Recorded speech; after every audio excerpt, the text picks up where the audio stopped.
Okay, welcome to another segment of the Real Mike Pittman Podcast. I'm your host, Mike Pittman, and joining me on the show today is a young man. And believe me, folks, when you have a name like this, you have to expect great things. This young man's name is King Randall. He's out of Albany, Georgia, and he is the founder of X for Boys and the Life Preparatory School in Albany, Georgia. King, welcome to the show. Thank you. Hey, Mike, thanks for having me. Glad to be here. Yes, sir. Sure. Yeah. And King, can you just tell us a little bit about yourself? I have several questions for you, but I'm going to let you just tell us a little bit about yourself and, they're in Albany, Georgia. So tell us just a little bit about yourself. Sure. Sure, and I'll make it brief so that way you have plenty of questions to be Sure. able to ask. But I'm 24 years old, the founder of the Life Preparatory School and the X for Boys program. I've been operating the program since about 2019 when I was about 19 years old. I started this program just to try to kind of help children learn the basics, boys in particular, about being a man. I was raised in a full family. I know I'm a bit young, but I know people are like, well, what do you know about being a man? I know what my grandfathers and my uncles and my dad taught me growing up. So I'm trying to teach boys those things. And those are basic skills also, like just how to work on a car, work on a house, and those things to teach you how to work with your hands. So that way you can understand that life isn't, just about maybe doing drugs or rapping or playing football. There's plenty of other things, that you can do to be successful as a Black man in America.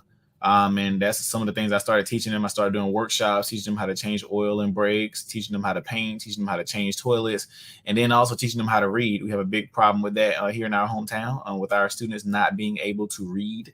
And that is a big issue for me. And you have so many kids in different grades who can't read. And so I wanted to, figure that out on my own, and I decided to start working with those children and teaching them how to read and write and actually comprehend, because it's ridiculous how many students we have in our public school system who are graduating who are not able to read or write. I got to ask this question: how did the name King come about? That's a very interesting name. Is there any history behind that in terms of how the name King came about? No, not necessarily. It's two parts of my first name, but that's the first part of my first name. I have two parts of my first name, but I only use that one because the other ones, it's too much going on. So I just keep it at the first Sure. part and the last name. That's it. But Sure. my son, he'll use both parts, as well as my second son. He has two parts of his first name too. So but yeah, it's just two parts of my first name. My mom always wanted to name me King, and it was a rebellious act against somebody who told her she couldn't do that. So she did it anyway. And, here I am trying to live up to that. So were you born and raised there in Albany and grew up there? Sir. And you went to school there? I'm assuming that you graduated with high school there or whatever. And Yep. Any college or service or anything after that, after you got out of school, or what was kind of the career path that brought you to this point? Yeah, my career path didn't bring me anywhere near what I'm doing. It's funny, but I graduated college before I graduated high school. Actually, I went to culinary school. Yes, and I got my culinary degree and became a chef. And I cooked, for a long time when I was 17, 18 years old. It was a lot of annoying time for me. I did love to cook, but I think the culinary school experience took away my love for cooking. So it's like kind of few and far between when I cook now. But I went to the Marines immediately after that. And then I came home and I dug into what I'm doing now. And I absolutely love it. But yeah, I was born and raised here. I graduated high school here. My mom's from here. My grandma's from here. Everybody's from here for the most part. So I just want to, make an impact on my city that they say has a black cloud over it, where people can't be successful. But I want to show them that, we can, instead of having to leave, but we could do it. Okay. Now, growing up, I'm assuming you talked about your grandfather, so I'm assuming those were your role models and showed you some of the things that you're trying to teach to the young people now. Is that correct? Yeah, absolutely. I had a full family. I got uncles and my grandfathers and stuff. And what's funny is, people, begin to think, this is not to talk down them or anything, but, it's like my uncles, for example, they aren't the best people in the world, or they may have made their, mistakes and things like that. But people don't realize how much you learn from people like that all the time. And my grandfather's awesome man. And my stepdad who raised me, all these guys have their faults, but they taught me so much growing up, which made me the man I am. Of course, my mom, my grandma, raised in the church my whole life. So I played the drums my whole life at the church. And I stopped playing when I was about like 18 or 19, when I went to the Marines. So I hadn't played the drums since then, but I played the drums like my entire life, from when I was about 3 or 4 years old, and I was always in the church playing the drums.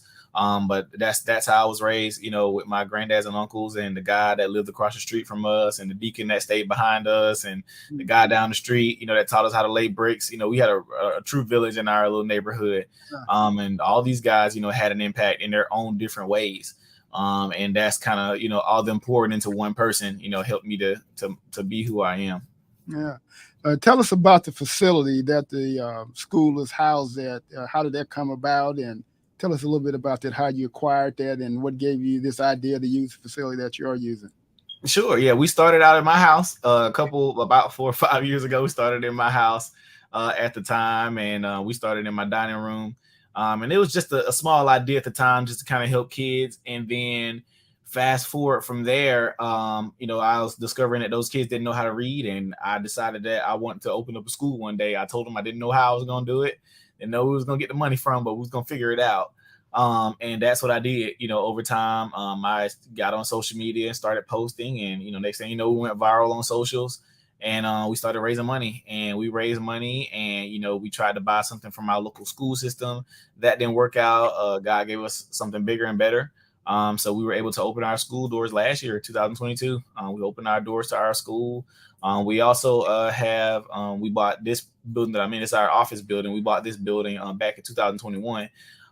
So we've been here and at our school building for the past couple of years. And it's been a blessing to be able to just raise money. We do everything for free. Nothing that we do we charge for. No field trips, everything. We do everything for free. And that's something that I pride myself on, and I'm glad we were able to just raise money like that, to be able to do everything for free, from our uniforms to getting the kids haircuts, to feeding them, to make sure they have what they need on the back end, to helping them, get their school stuff, whatever. It's just a blessing to be able to help those kids do what they need to do. So yeah, that's how we've been able to do it and acquire our buildings. It's just people, loving on our program. So you say the building that you do have, you said you did not get it from the school district, or you tried to get something from the school district? Yeah, we tried to get something from the school district, but that didn't work out, and God blessed us with something else. Yep. Okay, great. Now, in terms of the school itself, did you have to have any particular type of accreditation from the state of Georgia to start the school, or is there any hoops that you had to jump through to get started? Sure. Yeah. So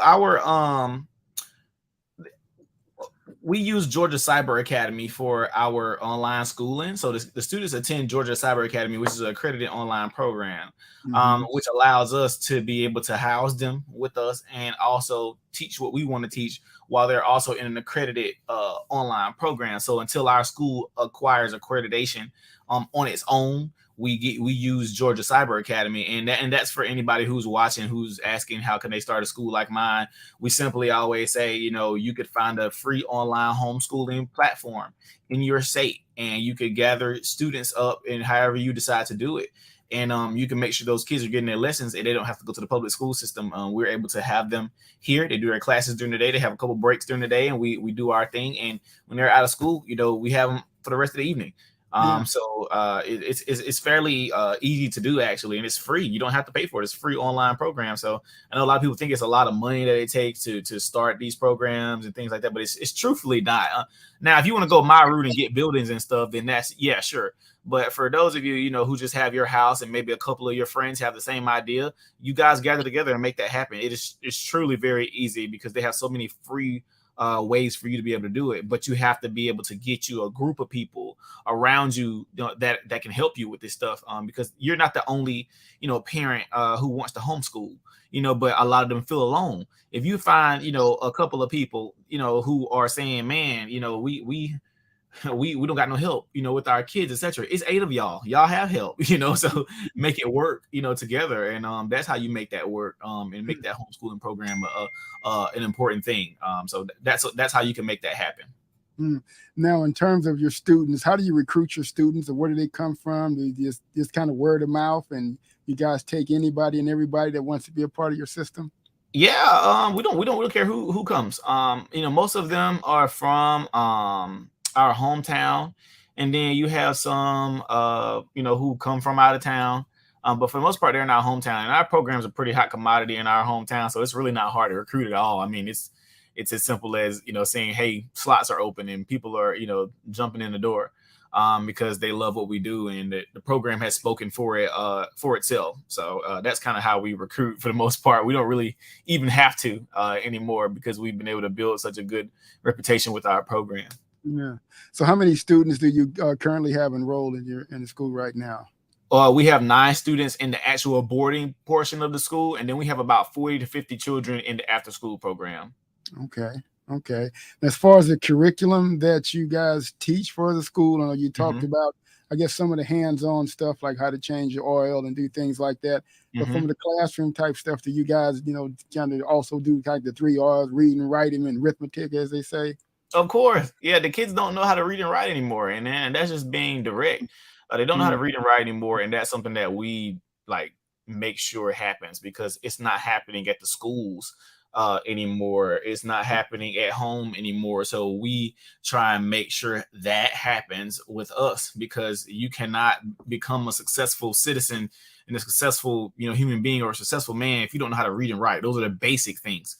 So that's something we do all the time, reading books, making sure they're doing math, writing. I make them write everything. Don't even write at regular schools anymore. The kids come here, and I'm like, when the last time you pick up a pencil?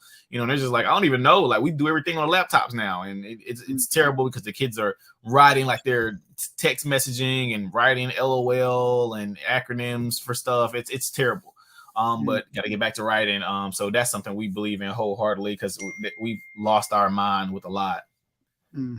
As far as the ages, and you said these are primarily young Black boys, there's a certain age limit that you have in terms of how young or how old the kids are and how they're separated out in the program? Yeah, we do ages 11 to 17. So those are all the boys in our program. They're all ages 11 to 17. We have children who have, passed the age of 17. But they started off in the program before they were 18. So you can't start at 18, but you can start before that and become 18. Like, we've had kids, like I said, develop a whole lot with the program. So before that, we would have kids start out young, and then I've had a student who's just come now recently. Not recently, but he's here 2 years ago, and now he has a job at Ford.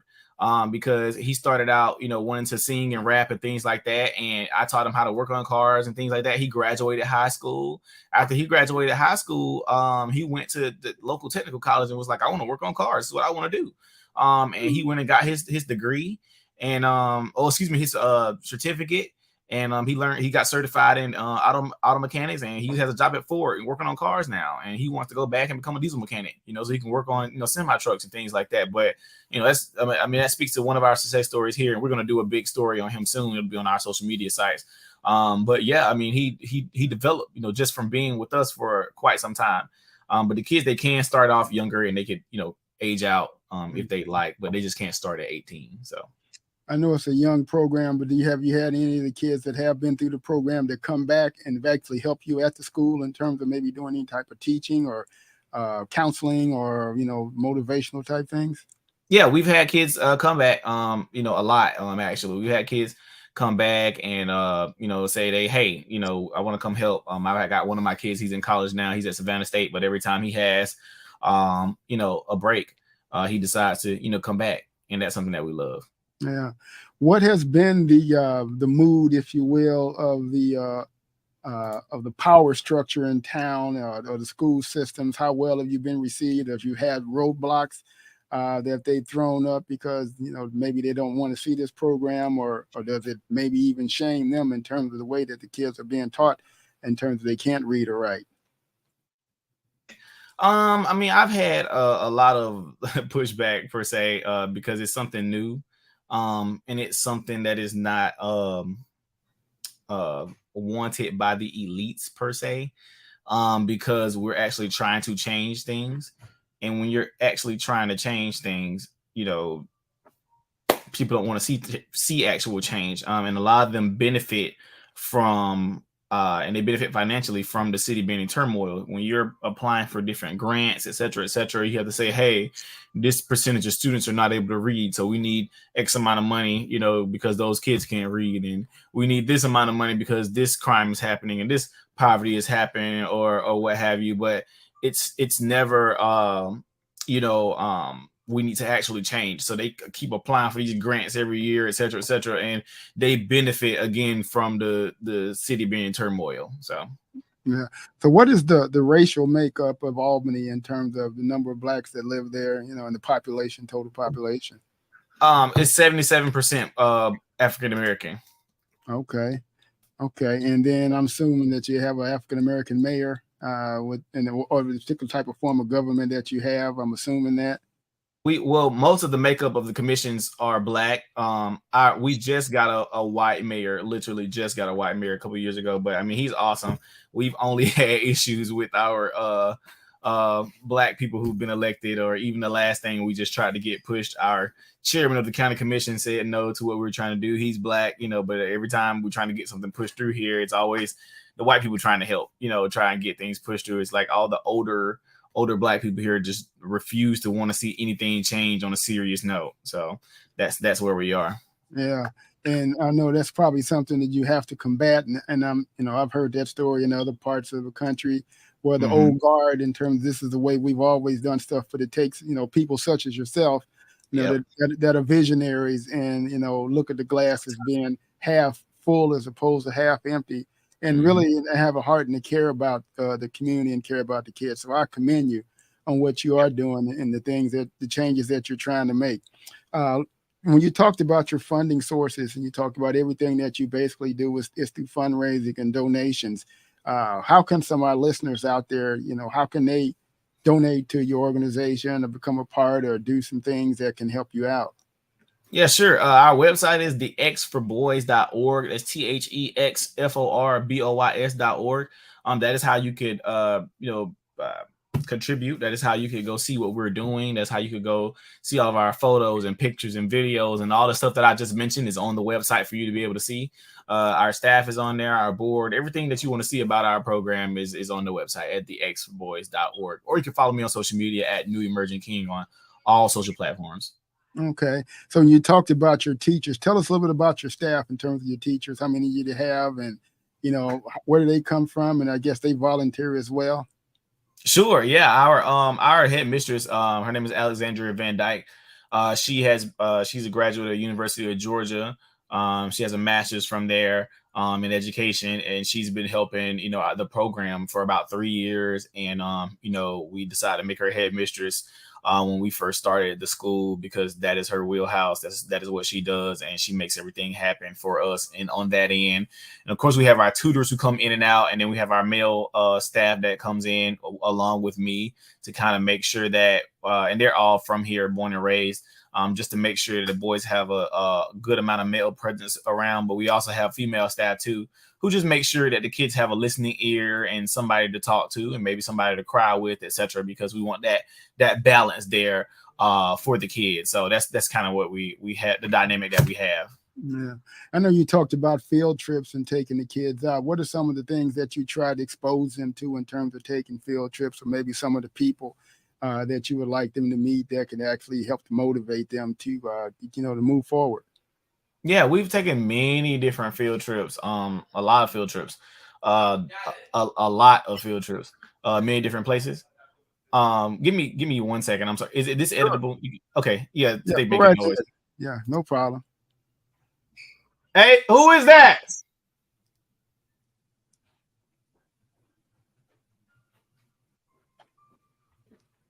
Hey, don't make noise. I'm on the call. Just tell them I'm on a podcast. All right. Okay. All right. Okay. I'm sorry. No problem. We're very informal here, and we understand. Yeah, my students, they just got back in the office, and they didn't know I was on the podcast. That just adds to the excitement and the realism of the show. So that's okay. When you talk about building logistics, you said you guys have an office and you have a school. Are they adjacent to each other, or one is one particular area and the other was somewhere else? Or they're right? Yeah, our office building is about 3 minutes away from the school, so it's like right around the corner. The Okay. school is, I'd say it's about 3 minutes or so, about a mile away from here. But yeah, that's kind of how we make the dynamics work with that, because I just believe the office building just need to be separate, in my opinion, so the school can be all school. And whenever I have people, especially like if I have visitors, I believe in security, as you know, that's my biggest thing. And if I'm able to have people who I need to visit, etc., if I want them to come to see me or have a meeting with me, but not go to my school, you come to my office building. And that's how I make that work. I just don't. If the less traffic that we could have in the school building that are not the students, the better for me. In my brain, because I'm feeling like somebody's coming in there scouting the place out and looking at this and that. Nothing for you to see. You can come to my office. So this is like where people meet with me and things like that. So Yeah. Now you said you guys do most of your funding is through fundraise type thing. Have you guys applied for any type of grants or federal grants or state grants or any type of funds from the city of Albany that you guys can access that can help you guys?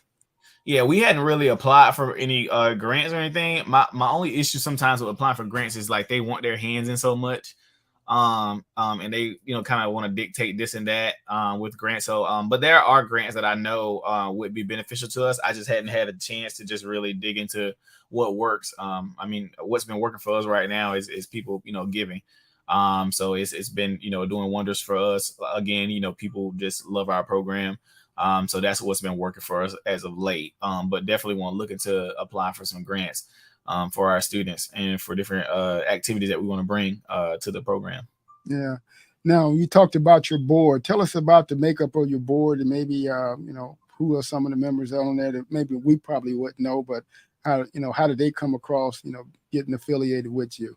Sure. I know most people know Trent Brown. He's the starting I think right tackle on the New England Patriots.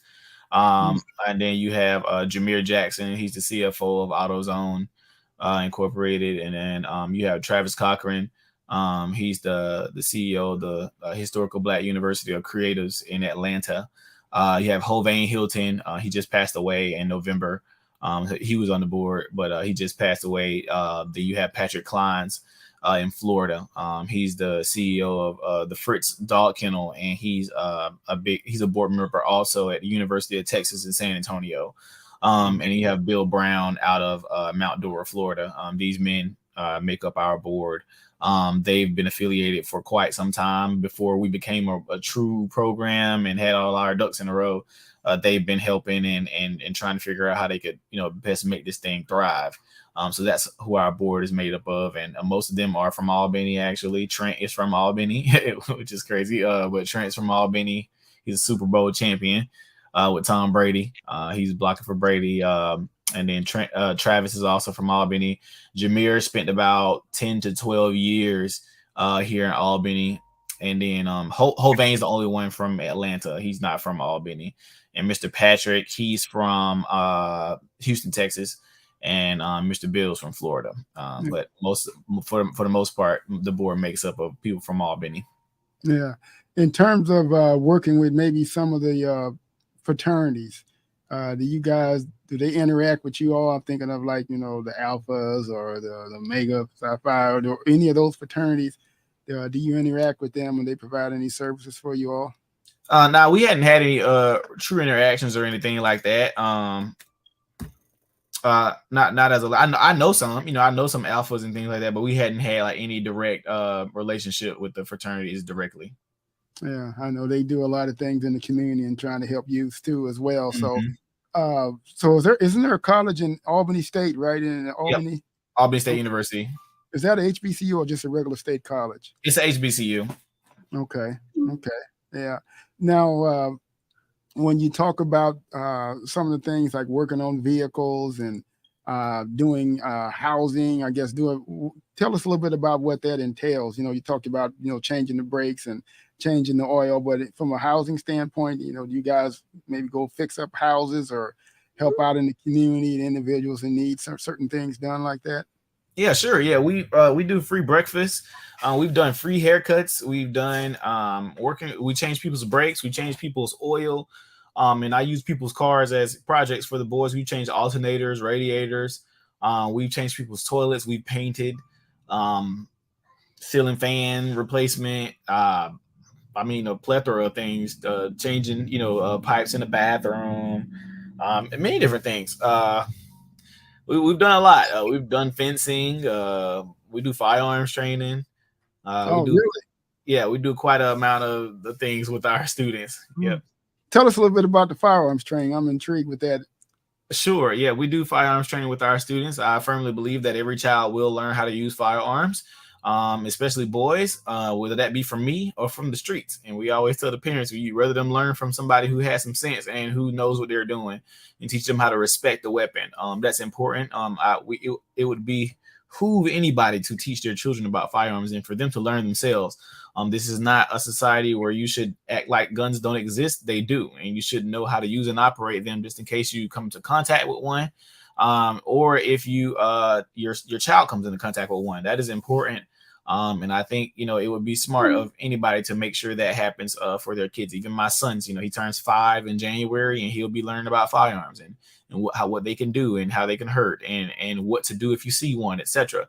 He already knows what to do if he sees one, but he doesn't know like the mechanics of it or anything right now. But he knows that since he was about 2 or 3 years old, I told him exactly what to do if he sees a firearm, and that's to alert an adult. So he knows that for the most part already. But any child in our program will know about firearms, and all of our teachers and instructors, they all carry and are trained in firearms. Really? Have you gotten any pushback from anybody in the community as also trying to teach the younger kids about the importance of weapons or gun safety? Sure, of course. People who hate the Second Amendment and think guns need to be banned and all that, of course. But I always say, well, if somebody comes to rob or shoot up any schools of mine, they'd be met at the door. But if you go to the public school system, I'm sure they take a lot of kids and teachers with them. But at our school, you'd be lucky to get one because everybody's here ready for you. That is very interesting. Mm-hmm. And I know it probably goes against the grain, but basically everything you do, it goes against the grain, and that's how you make changes and get stuff done. So that is very interesting. Let's talk a little bit about, I guess, your long range goal for the school. Where do you see this school 5 years from now, or where would you like it to be 5 years from now? I would like to see the program expand, of course, expand around my whole city. My goal is to eventually have our school become so big that the public school system is no longer needed in our hometown. That is my goal, is to eradicate our public school system. I think that our students would be best benefited being homeschooled or in schools like ours. We do plan to eventually start a sister school where it'll be all girls, and our headmistress will head that. But we're going to do all boys and all girls school eventually, and that's what we're trying to make happen. And I want to see that expand all over our town and possibly our state. It just depends on how fast we move. Mm-hmm. Now, the building that you guys have now, does it allow for that particular type of expansion, or would you have to basically go and maybe get another facility in order to make that happen? I mean, I probably would get another facility. It could happen, but we would just cut our numbers up per se. But if I wanted to make that happen, definitely want to get another facility. And then we just want to make sure those students are kind of, interacting with each other also here and there, because we do want to teach how to court, how to date, how to speak to the other gender, etc. I mean, that is important. Boys don't know how to talk to girls don't know how to talk to boys. It's just terrible nowadays, and all they know is what they see on social media in regards to dating and courting and talking to girls or talking to boys. Social media has done a number on our kids, which is why we ban cell phones and any type of social media at our school, because the kids will just get so lost, with that stuff, man, and they just can't thrive. They can't learn, and they're stuck on what they're seeing online. Now, with the when you talked about social media, and I guess learning, you guys, basically it's kind of an old school thing. Teach them how to do mathematics, teach them how to, do fractions, those type of things, because now you got calculators, you got, AI, which basically can do pretty much anything for you. How do you balance that, I guess, when they're not at school or whatever, to to make sure that that's not something that they're consumed with? I guess all you can do is what you can do while you have them, I'm assuming. Yeah, of course. Now our boarding students, they don't have any devices at all. Okay.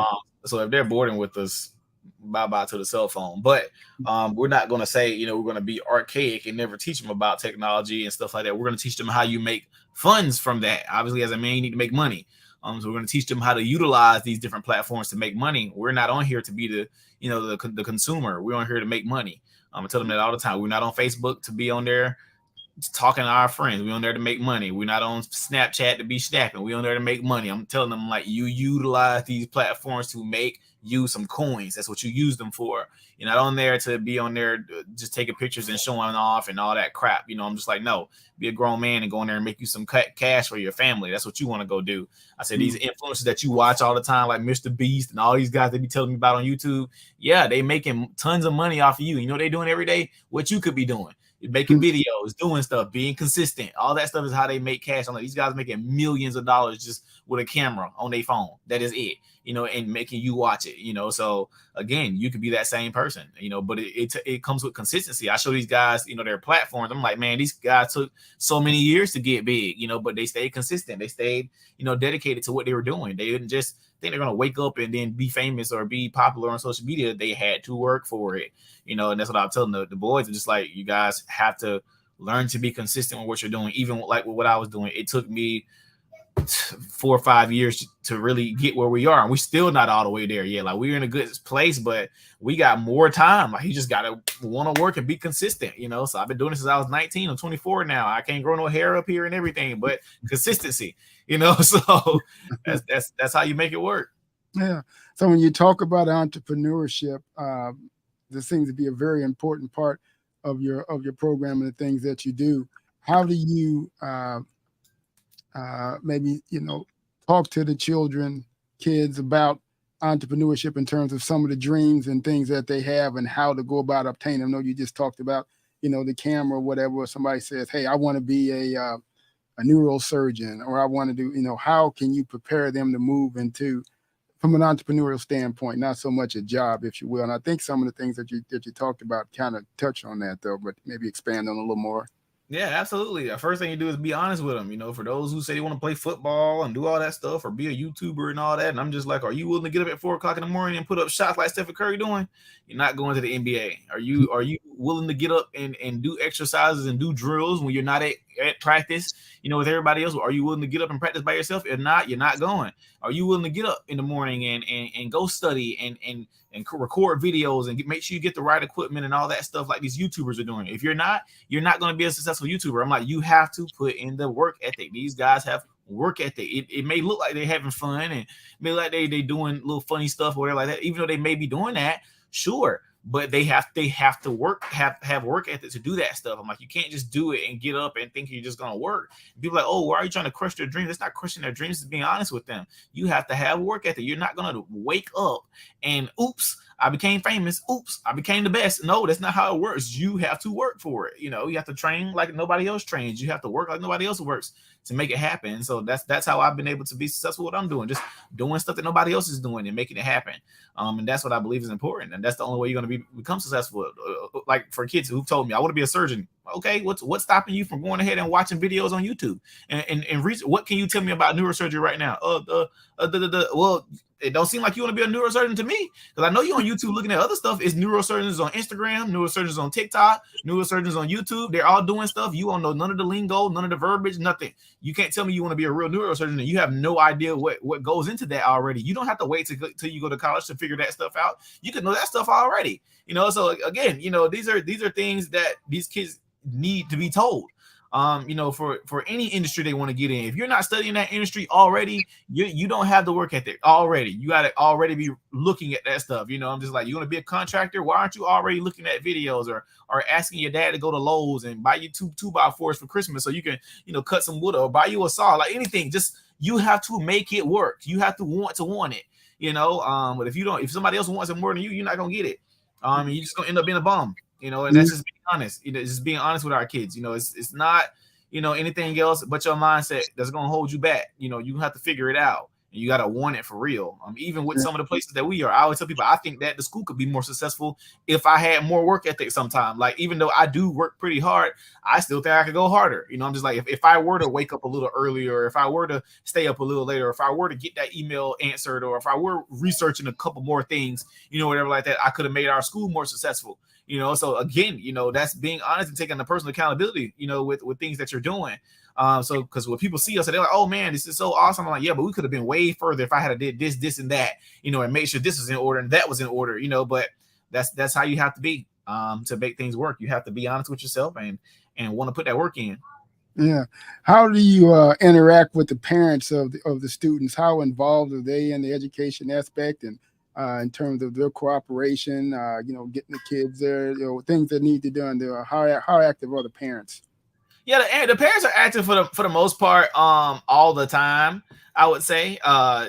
We try to do interactive activities with the moms. We only have one or two dads, I would say, but for the most part it's all moms, and we try and do our best to teach them what to do with their sons at home, how they should speak to them, their attitudes, etc. I always tell the moms too, the way you talk to your sons is how he's going to think a woman's supposed to talk to him, growing up. And if you're yelling at him and fussing at him and all that stuff, and some of the stuff is not worth it, or if you're talking to him crazy or whatever like that, and it's gonna rub off on him. And I've had parents come and say, oh, he got this attitude problem, blah blah blah blah blah, and I'm like, well, mom, look at how you rolling your neck right now, and look at how you talking right now. He's doing that same stuff here at the school. He's doing what you're doing or whatever. So that's a check on you. You have to check yourself too, because he's mimicking what he's seeing. So it's like, even though you are a woman, you're all he's seeing, mama.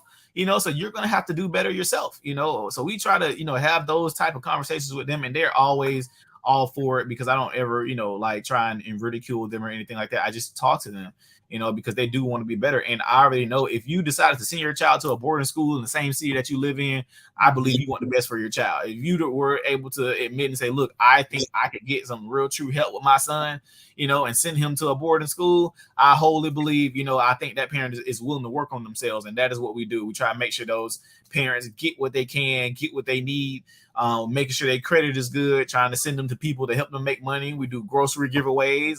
We help them with their rent and their light bill whenever the parents are, saying, hey, if we know they're struggling and stuff like that, if they taking care of the kids, if they making sure they get to school on time, if they making sure that this is happening, that is happening, I'll go raise some money and we'll make sure they rent and light bill get paid, just because they need that type of support. And that's what we offer at our school. It's a big family thing. It's not just about the kids. It's about everybody who's intertwined with them. Yeah. Is driver's ed training a part of your curriculum as well? Do you teach them how to drive a vehicle as well? Or is that something that they learn somewhere else?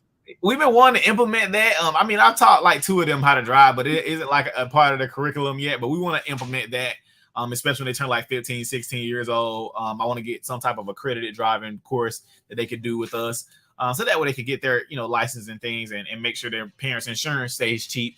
Because I'm dealing with that now. Because I got my little brother I take care of, and he's 17, and he on my insurance, and my insurance went up because he just got his license. So he had to take that little driving course so I can keep my insurance down. But that's something we do want to implement, because I think that's important too, just teaching kids how to drive. Now, you said Albany was 77% Black. What is the total population of Albany? It's about 74,000 people here. Okay. And I know you always have what I call the other side of the tracks. What is the from an income standpoint, in terms of how are Blacks living there in terms of their income? Being at the poverty level, being at this particular type of level, middle class, upper class. Do you have a breakdown in that, in terms of, and then where these kids come from as well, in terms of that breakdown? Albany was at one point the fourth poorest city in the whole United States. But we are at maybe like number 7 now, if I'm not mistaken. It's a little better, but it's terrible here, the median income, and I'm looking it up for you right here. The average income as of 2021 was 40,000. That's the average income for Albany. But we do have the highest concentrated poverty rate in Georgia.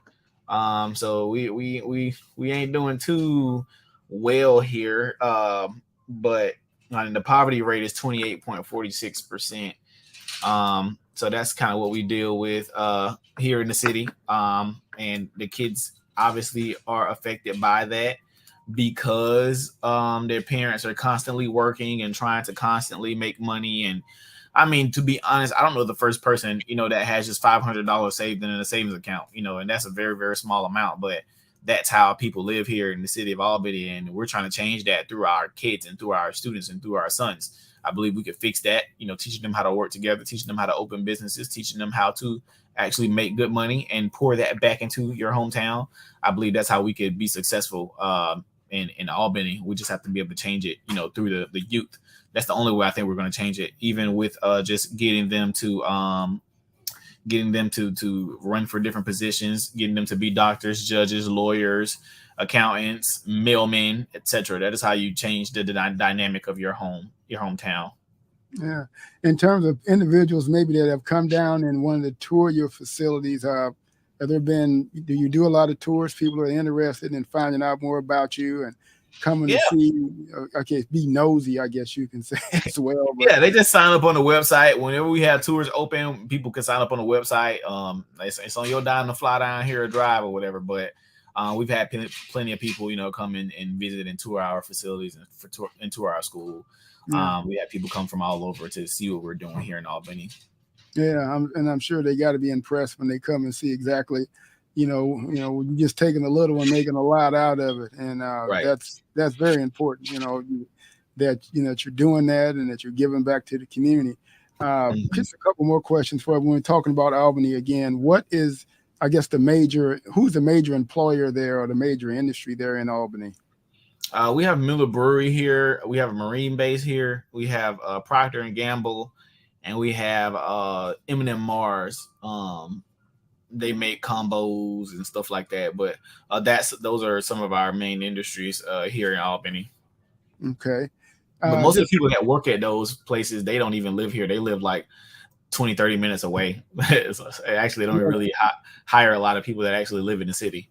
Why is that, you think? Is it because of the individuals there, their skill level, or I think it may be that, and being honest, I hate to say this sometimes, but people are just lazy. Being honest, people act like that's not true, and I'm like, bro, people here are very lazy. I ain't saying everybody lazy, but you meet the first person here and try to offer them a job, etc., or go to some of these job fairs. People are lazy and don't truly want to work for real. Like, they don't really want money. They do want the government assistance. They do want the easy way out. They want easy money. Nobody wants to actually get up and do something to actually make money. Nobody wants to do work for real. So, I mean, I'll say that too, the work ethic. I mean, I've seen people go in and out of jobs, and they work for their first paycheck and leave. That's the culture, here. So. Yeah, I'll add to that. Yeah. Do you have any political ambitions down the road, or how well do you interact with politicians in terms of some of the things that you're doing? How received have you been among some of those? I mean, I'll say we I don't really have any political aspirations at all. I plan to just continue doing what I'm doing with the students. And I mean, I have some good relationships with politicians and some I don't. But we try and do our best with whoever's in office and try and offer them to help us and us help them. And we try and make that happen. But we don't have like a good or bad relationship like with a lot of politicians. Some of them just don't really interact with, and some that we do. So, yeah. If you could say something to your critics right now, what would you say to your critics? And what would you say to your supporters?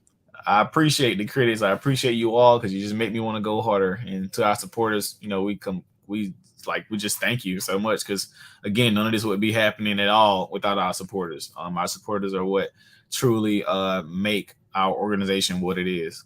Yeah. So did you have like a big annual fundraiser that you do, or is it just we just bits and pieces as we go along every day? Yeah, we've been doing bits and pieces, but we got a new one that we were going to drop next year. We're going to do an annual fundraiser next year. Well, the inaugural one will be next year. So we got a big thing we plan on doing for that. Can't really say too many details about it, but next year we will be doing our first annual fundraiser that we'll do every year. Yeah. And I know you've gotten, I found you online. I just, saw some of the things that some of the interviews that you've done, and you've gotten quite a bit of publicity throughout this country. I did see an interview that I really didn't care too much for, where you and Roland Martin, I guess, were sparring. I don't know if that's even the word to use, but I just felt it could have been better, but I thought that you handled it very well, and I know you've been on some of the major platforms as well. So I commend you on the way that you handle the media. And I'm sure, there's always going to be somebody that don't like what you're doing, no matter what it is that you're doing. Of course. But, critics are always going to be there. But I always say, if you're not part of the solution, then really you're part of the problem. Absolutely. So if you got a better way to make a mousetrap, let us know. But don't criticize the mousetrap that we're making, Exactly, especially if it works. Yeah, exactly. King, do you have anything else that you'd like to add, or questions that maybe I didn't ask that you want to expound upon? No, you sound like you covered all the bases, man. I just appreciate you having me on, and let me know if you need me to come back or anything. Just give me a shout. I definitely appreciate you so much. Yeah, and we'll be following up with you, and give that address again in terms of where we can send donations to, or tell us about that one more time. Absolutely. Everything is on the exforboys.org. That's THEXFORBOYS.org. That's where you can go to see everything that it is you want to see about our organization, and follow us on social media at New Emerging King on all social media platforms. Yeah. Well, King, I really appreciate you taking the time out of your busy schedule to come and talk to us and our listeners. And I think this is going to be a really good show once we get to share. We have different platforms to share it on: Facebook, LinkedIn, YouTube. We have a YouTube channel at the Real Mike Pittman. So we look forward to posting this on the platform as well. So, King, thank you so much. You've been very good to speak with, and much success for you and your company and your organization. I'm sorry.